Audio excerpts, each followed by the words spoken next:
sejahtera bagi kita semua. Selamat menunaikan ibadah puasa bagi yang menjalankannya.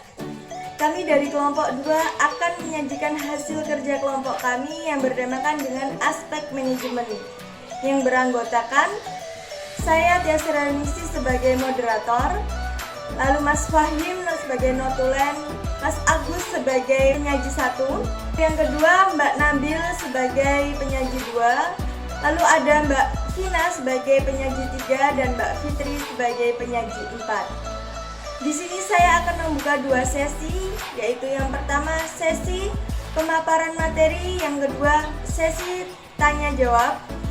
Untuk yang pertama sesi pemaparan materi bisa dimulai dari sekarang. Apa itu manajemen? Manajemen yaitu koordinasi semua sumber melalui proses perencanaan, pengorganisasian, penetapan tenaga kerja, pengarahan, dan pengawasan untuk mencapai tujuan yang telah ditetapkan terlebih dahulu. Selanjutnya ada aspek manajemen. Aspek manajemen dan organisasi merupakan aspek yang cukup penting dianalisis untuk kelayakan suatu usaha. Suatu usaha dikatakan berhasil jika dilaksanakan dengan manajemen dan organisasi yang baik. Perusahaan pasti memiliki tujuan yang ingin dicapai.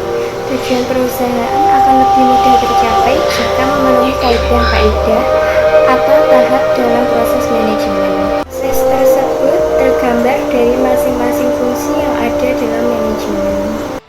Untuk yang pertama, fungsi manajemen ada perencanaan, yaitu dilaksanakan dalam penentuan tujuan organisasi secara keseluruhan dan merupakan langkah terbaik untuk mencapai tujuan tersebut. Untuk yang kedua ada pengorganisasian, yang merupakan seluruh proses dalam mengelompokkan semua orang, alat, tugas, tanggung jawab, dan wewenang yang dimiliki sedemikian rupa hingga memunculkan kesatuan yang bisa digerakkan dalam mencapai tujuan.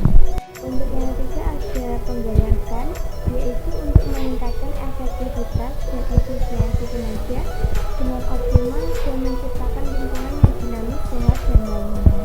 Untuk yang terakhir ada pengawasan, yaitu kegiatan dalam menilai suatu kinerja yang berdasarkan pada standar yang sudah dibuat, perubahan atau perbaikan apabila dibutuhkan. Jenjang manajemen. Organisasi atau badan usaha umumnya mempunyai sedikitnya 3 jenjang manajemen, yaitu manajemen puncak, manajemen menengah, dan manajemen pelaksana. 1. Manajemen puncak. Manajemen puncak atau top management. Manajemen puncak adalah jenjang manajemen tertinggi. Jenjang manajemen tertinggi atau puncak biasanya terdiri atas dewan direksi dan direktur utama. Yang kedua adalah manajemen menengah. Manajemen menengah atau bisa disebut dengan middle management. Manajemen menengah biasanya memimpin suatu divisi atau departemen. Tugasnya adalah mengembangkan rencana-rencana operasi dan menjalankan tugas-tugas yang ditetapkan oleh manajemen puncak. Manajemen pelaksana atau bisa disebut dengan supervisor management. Manajemen pelaksana adalah manajemen yang bertugas menjalankan rencana-rencana yang dibuat oleh manajemen menengah. Itu tadi pemaparan materi dari kelompok kami. Untuk selanjutnya kami buka dengan sesi tanya jawab. Bagi yang bertanya, silahkan.